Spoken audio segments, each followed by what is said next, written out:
Assalamualaikum warahmatullahi wabarakatuh. Nama saya Filtra Gamudenata dari kelas 11 4 nomor absen 11. Saya dalam kesempatan hari ini akan mempresentasikan dua tokoh yang pernah menjajah di Indonesia pada masa dahulu, dan saya akan membahas peninggalan sejarah yang ditinggalkannya.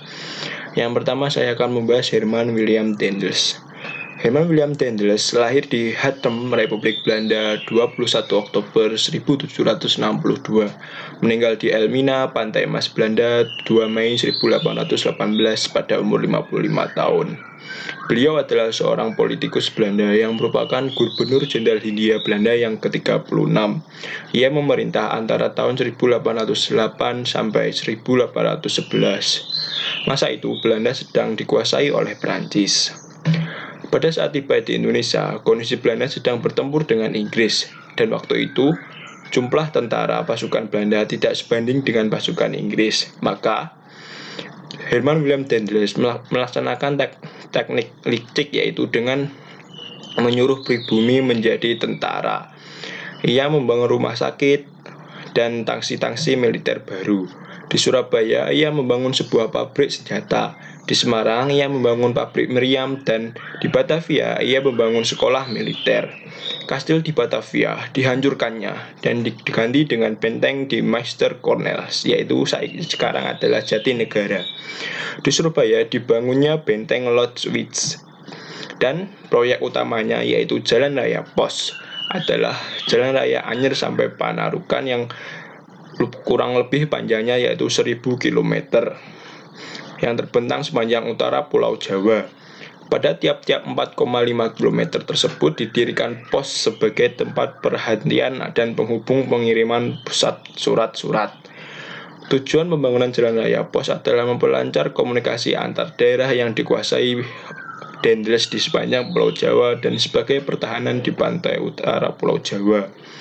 Terhadap raja-raja di Jawa, ia bertindak keras, tetapi kurang strategis sehingga mereka menyimpan dendam kepadanya. Pada saat pemerintahan Daendels ini, ia sangat menang-menang pada rakyat berbumi.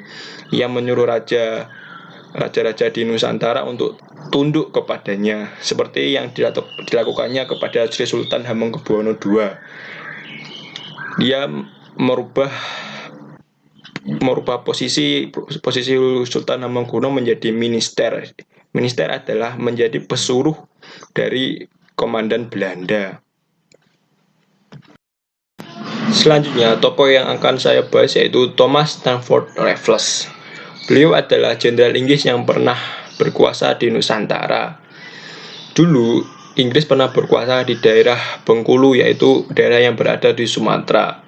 Kehadiran Sir Thomas Raffles ini meninggalkan beberapa peninggalan sejarah, yaitu seperti benteng-benteng dan penemuan yang belum pernah ditemukan pada masa itu. Benteng yang menjadi peninggalan tersebut adalah benteng Marlborough, dan peninggalan yang belum ditemukan pada itu yaitu bunga Rafflesia. Bunga Rafflesia berkat penemuan dari Thomas Raffles menjadikan bunga tersebut menjadi ikonik dari Indonesia. Bengkulu pada saat itu menjadi pusat operasi perdagangan oleh Inggris, dan Jenderal Thomas Stamford Raffles bertugas sebagai mengawasi jalannya perdagangan dan mengawasi para penduduk yang berada di Bengkulu agar tidak melakukan pemberontakan. Peninggalan gubernur yang berada di Keraton Kanomani adalah lonceng Gajah Mungkur. Thomas Stamford Raffles memiliki benda peninggalan di Keraton Kanoman, Cirebon, dan salah satu dari 3 benda tersebut digunakan sebagai penanda waktu. Ketika Raffles berkuasa di Hindia Belanda, ia juga mempererat hubungan dengan sultan-sultan atau raja-raja pada saat masa itu, seperti contohnya pada masa 1811 sampai 1816 Masehi, ia pernah berkunjung ke Keraton Kanoman Cirebon.